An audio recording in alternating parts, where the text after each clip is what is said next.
On a reçu pas mal de questions d'auditeurs et du coup, pour être très concrète, j'aimerais vous en soumettre une. C'est Robin qui nous a écrit il y a quelques jours, qui se questionne sur les frais de souscription, notamment des SCPI. Il y en a pas mal qui aujourd'hui proposent de souscrire sans frais.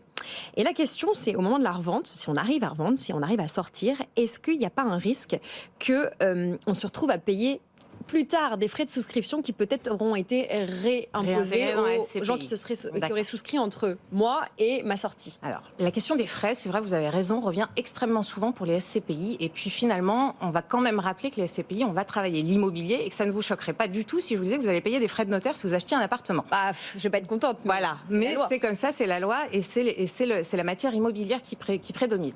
Les SCPI qui se sont créés sans frais de souscription, c'est des SCPI qui sont intéressantes à regarder.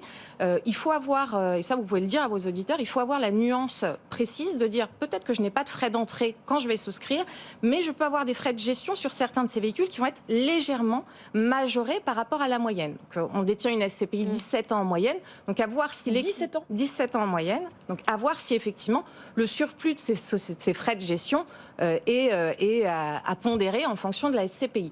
Pour répondre à votre auditeur Robin, en l'occurrence, quand vous créez une SCPI, vous devez, dans les statuts de la SCPI, définir la façon dont elle fonctionne en termes de frais. Ça veut dire que si je me projette, même si on n'a jamais eu le cas en pratique d'une SCPI comme ça, sans frais, qui basculerait avec frais, il faudrait d'abord qu'elle modifie ses statuts, donc via une assemblée générale extraordinaire, auquel Robin serait associé à participer. Il pourrait déjà refuser finalement le passage avec des frais à la SCPI.